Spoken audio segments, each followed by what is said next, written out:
en avant dans le plexus prévisical de Santorini qui se trouve dans l'espace de Retzius qu'on a vu tout à l'heure. En avant, les rapports de la face antéro-inférieure. Donc en avant, on a le pubis et les symphyses pubiennes et l'espace prévisical ou rétropubien de Retzius. Dans cet espace se trouve le plexus prévisical de Santorini dans lequel se fait le drainage veineux de la vessie. En arrière, on a dans le plexus séminal chez l'homme, on a un plexus veineux aussi qui s'appelle le plexus séminal chez l'homme, et dans le plexus utérovaginal chez la femme. Après, le drainage se fait, ces deux plexus, l'antérieur et le postérieur, se jettent, se drainent dans les veines iliaques internes. Donc la vascularisation artérielle est assurée par les branches collatérales de l'artère iliaque interne. Le drainage veineux se fait dans la veine iliaque interne. Les lymphatiques, la lymphe est drainée dans les nœuds iliaques internes et externes qui vont accompagner les deux artères iliaques internes et externes. Dans la chaîne et aussi plus haut, dans la chaîne latéro-aortique, les ganglions qui accompagnent l'aorte abdominale. Voilà. Iliaque interne et externe et la chaîne latéro-aortique. L'innervation, les nerfs de la vessie proviennent de, premièrement, plexus hypogastrique inférieur. C'est un réseau anastomotique qui se trouve dans la vessie, sans rentrer qui se trouve dans le pelvis, dans le petit bassin, sans rentrer dans les détails, et aussi par les branches antérieures des 3e et 4e nerfs sacrés.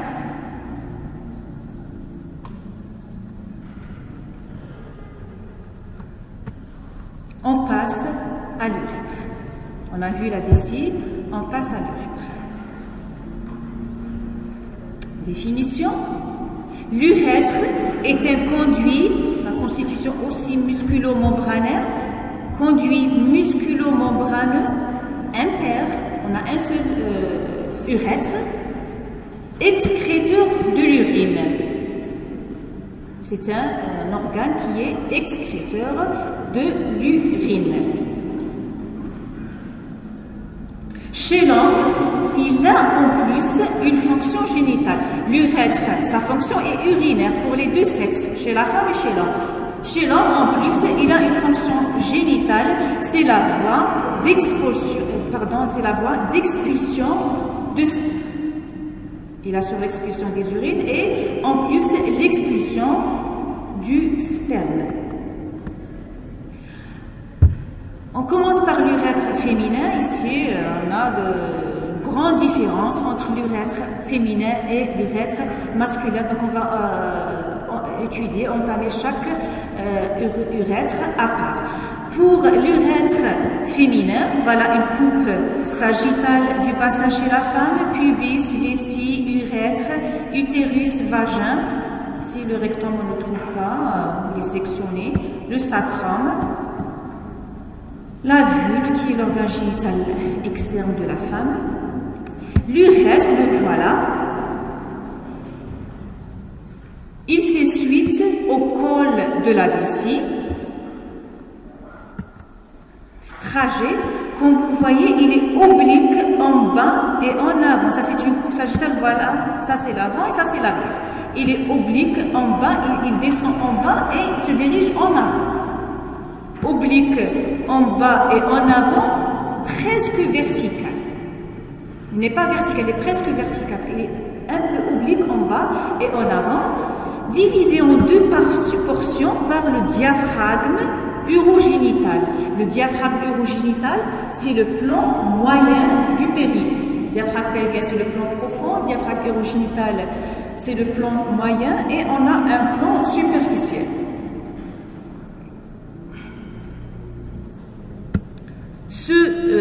L'urètre chez la femme est divisé par le diaphragme urogénital en deux parties. urètre pelvien au-dessus et urètre périnéal au-dessous. L'urètre chez la femme est divisé en deux parties par le diaphragme urogénital. Il traverse déjà l'urètre chez la femme, il traverse le diaphragme urogénital. Au-dessus du diaphragme, il est pelvien, dans le pelvis. Au-dessous, il est appelé périnéal. Il est dans le périnée, un tout petit segment.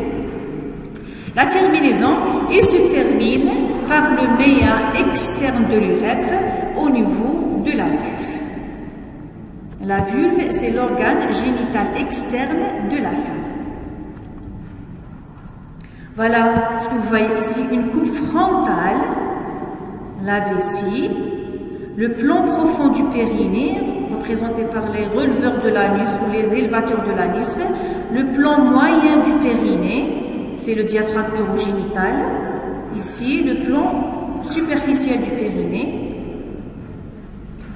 l'urètre et l'ouverture dans le vagin.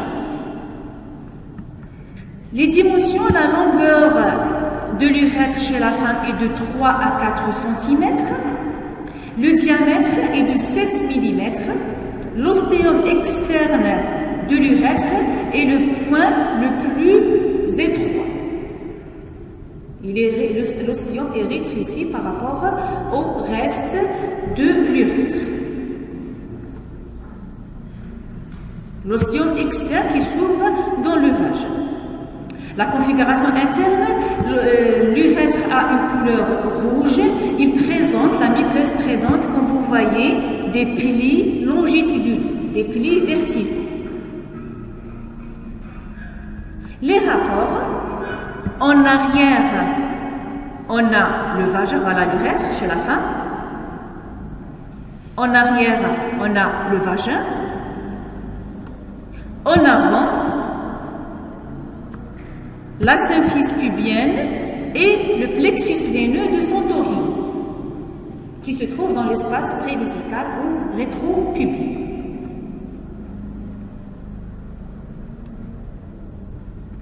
En avant, les rapports sont comme les rapports de la face antéro-inférieure de la vessie lorsqu'elle est vide. Latéralement, l'urètre pelvien au-dessus, ça c'est le diaphragme urogénital.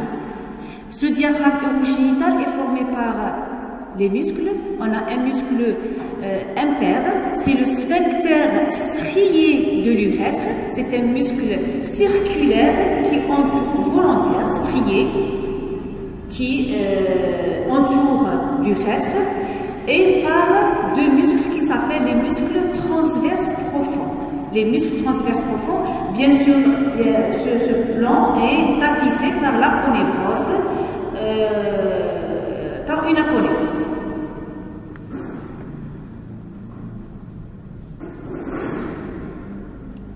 Latéralement, donc on a vu les rapports antérieurs de l'urètre chez la femme, pubis et espace plexus veineux de son périnée. Latéralement, de part et d'autre, l'urètre pelvien, c'est-à-dire au-dessus du... ça c'est le diaphragme urogénital. Il est formé par le sphincter externe de l'urus et par les muscles transverses, ça et ça, c'est pair, les muscles transverses profonds. L'urètre pelvien est en rapport avec le sphincter strié de l'urètre. C'est un muscle du diaphragme urogénital. C'est un sphincter, un muscle circulaire qui entoure l'urètre, et par le muscle élévateur de l'anus. Le muscle élévateur de l'anus, c'est pair, les deux côtés, celui-là et celui-là. C'est un muscle congéti qui forme le plan profond du périnée, qui est le diaphragme pelvien. L'urètre périnéal, il traverse le diaphragme urogénital, il le traverse. Il répond au bulbe vestibulaire, corps caverneux du clitoris. Le bulbe vestibulaire et le corps caverneux du clitoris sont des organes érectiles chez la femme. Les organes érectiles chez la femme sont le corps caverneux et le bulbe vestibulaire ou le bulbe spongieux. Lorsqu'ils se réunissent, ce sont des organes érectiles chez la femme. Lorsqu'ils se réunissent, donnent l'organe érectile chez la femme qui est le clitoris. Ces organes érectiles sont entourés par des muscles, comme vous voyez. Ces muscles représentent une partie du périnée superficiel.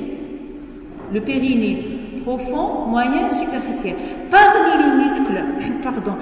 les muscles du plan superficiel du périnée, on a ces muscles, le muscle qui entoure le caverneux et ce spongieux.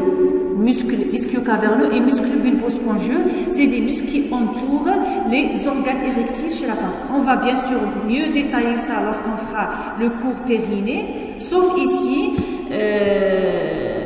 juste pour comprendre les trois plans. Ça c'est un plan profond, plan moyen et un plan superficiel. Bien sûr, il existe d'autres muscles dans le plan superficiel. On a aussi les muscles transverses superficiels, le muscle sphincter de l'anus.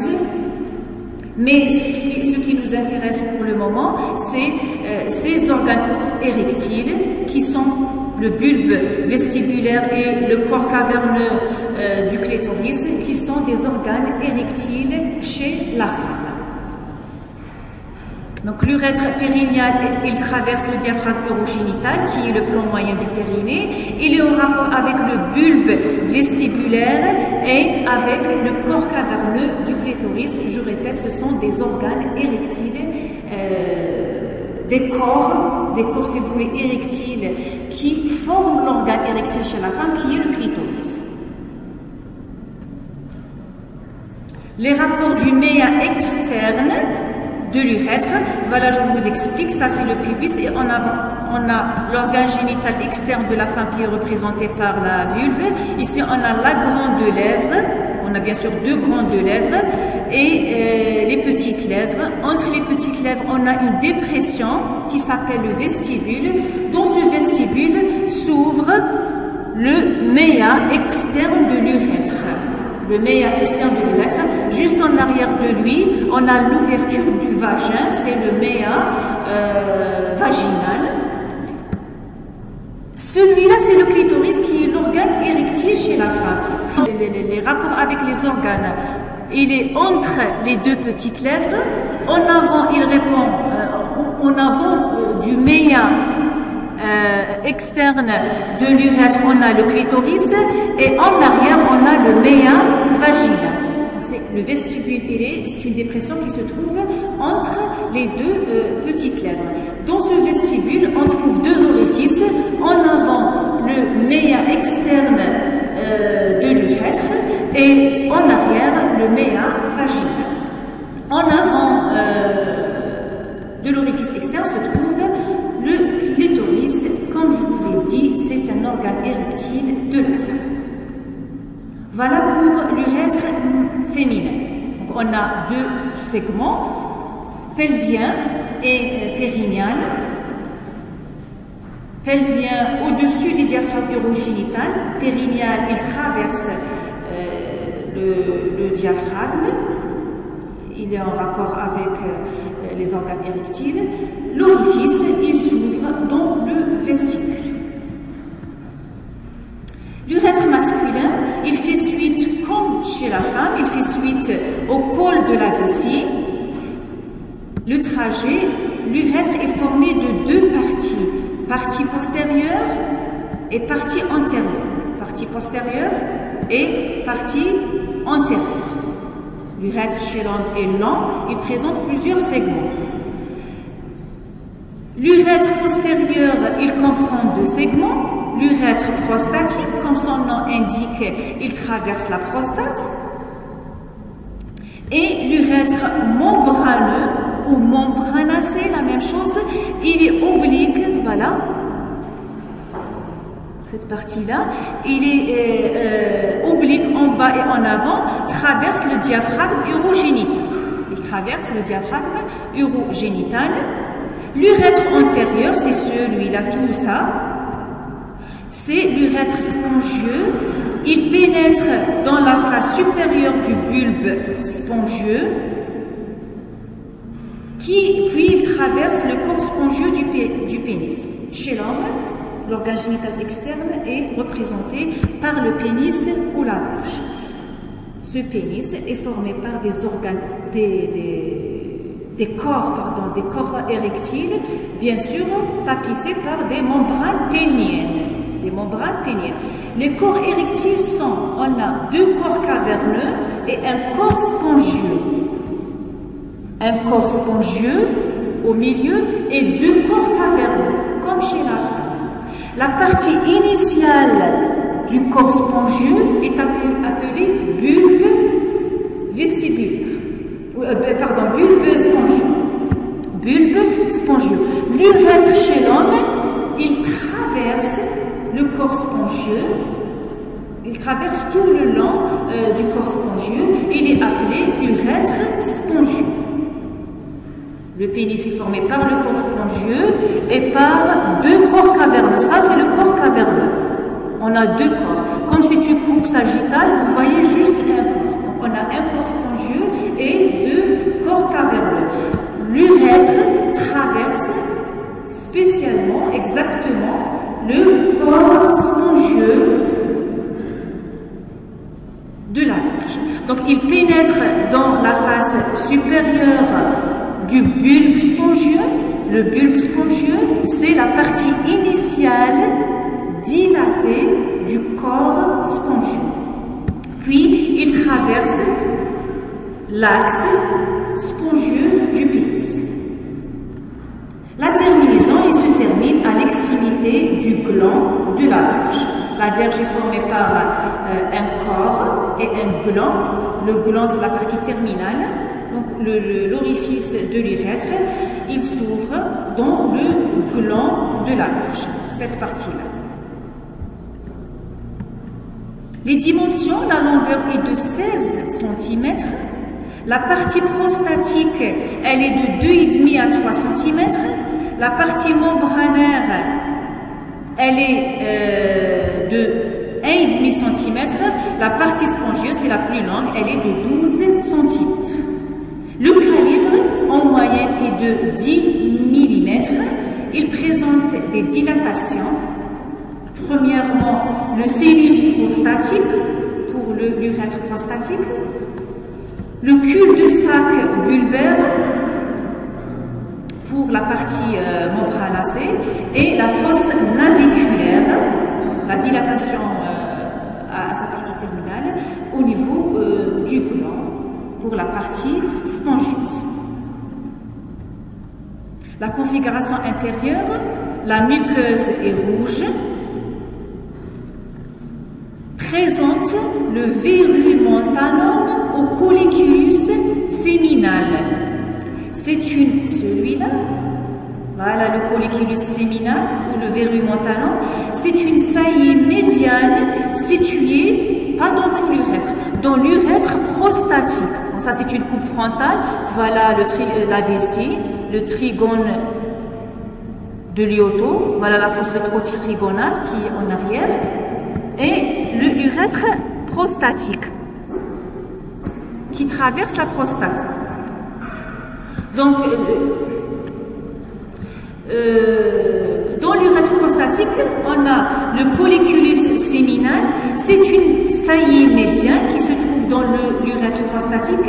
Elle présente l'utricule prostatique, je vous explique c'est quoi, les orifices des glandes, ces orifices, plusieurs, les orifices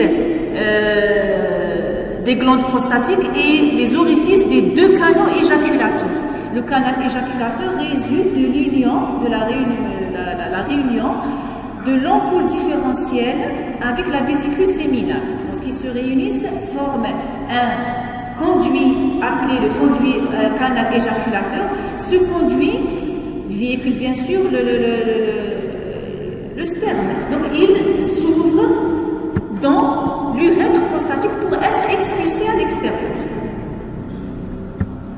On a deux canaux éjaculateurs qui viennent de chaque côté, parce qu'on a deux testicules et deux canaux différents et deux vésicules séminales. Donc on a deux canaux éjaculateurs qui traversent obliquement la prostate et vont s'ouvrir dans l'urètre prostatique. Et voilà, voilà leur orifice. Les deux orifices des conduits éjaculateurs, les orifices de la glande prostatique, et on a l'utricule prostatique. L'utricule prostatique, c'est quoi? C'est un résidu embryonnaire. Lors de l'organogénèse, la vie fœtale,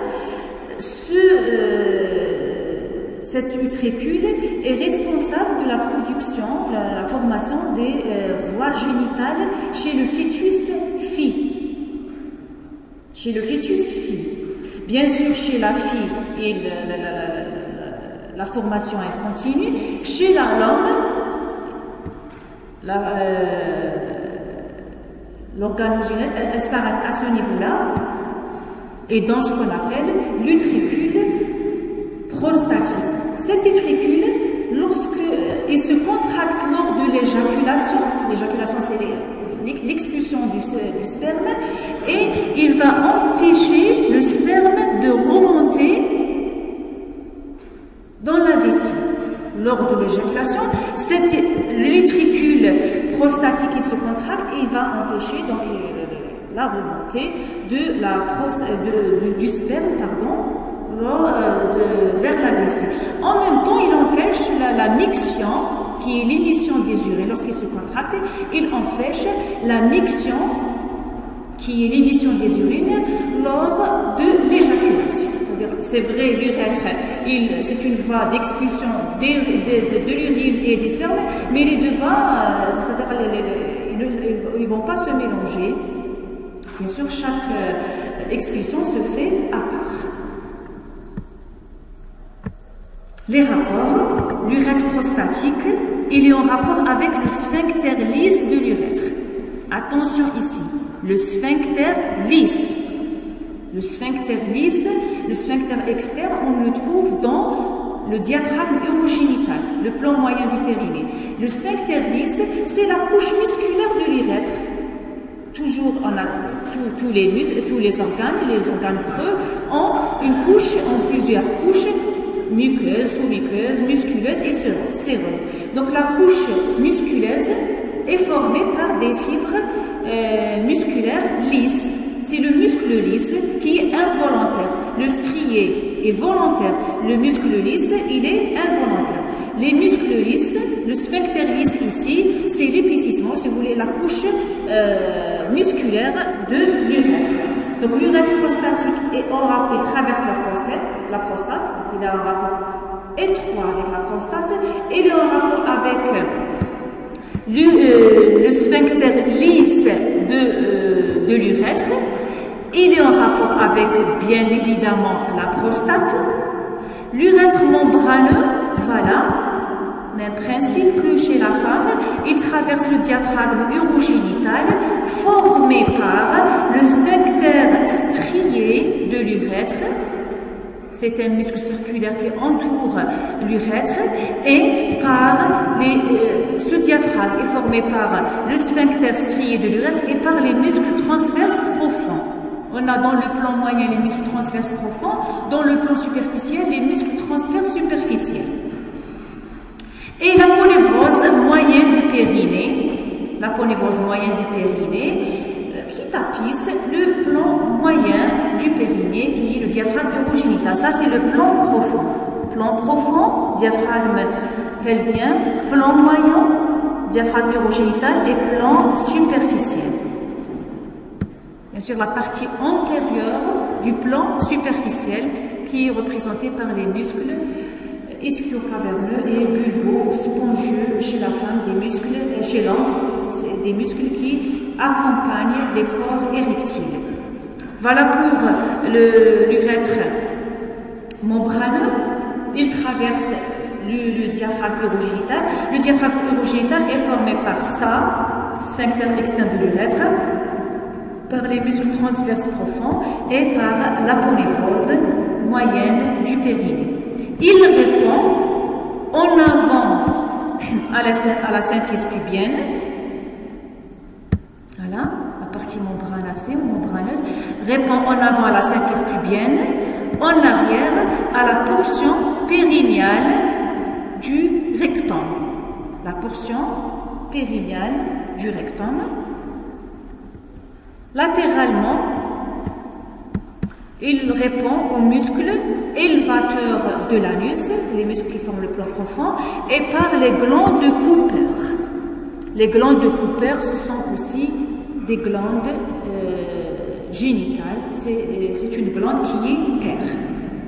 Voilà pour la partie membranacée ou membranaire. Elle traverse le diaphragme. Elle est en rapport en avant au pubis, en arrière au rectum, la partie périnéale du rectum.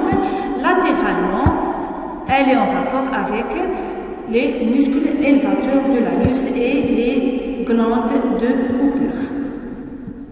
L'urètre spongieux, c'est la dernière diapo, l'urètre spongieux, comme son nom indique, voilà donc comme son nom indique, il traverse le corps spongieux.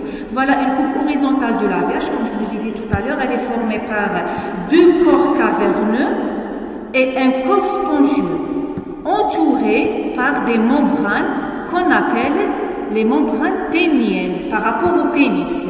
Et ça, c'est la peau de la verge. L'urètre prostatique l'urètre spongieux traverse le corps spongieux. Donc, la réunion des trois corps érectiles dans le pénis ou la verge. L'urètre, il traverse juste le corps spongieux. La partie initiale du corps spongieux est appelée bulbe. Bulbe spongieux. La partie initiale, elle est dilatée, elle est appelée bulbe spongieux. Donc l'urètre spongieux est entouré par le corps spongieux sur toute sa longueur. Donc il est entouré, il est en rapport avec le corps spongieux, voilà, pour l'urètre spongieux. Il présente deux segments, périnéal, dans le périnée, parce que les corps érectiles sont entourés par les muscles du plan superficiel. Donc, ce corps spongieux, ce urètre spongieux, il a une partie périnéale dans le périnée et une partie pénienne dans la verge. Parce que la verge, c'est juste ça.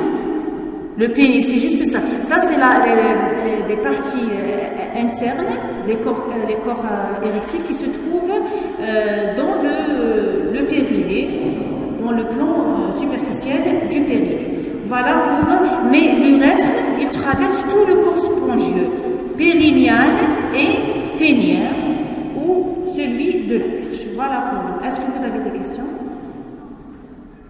Je vous remercie.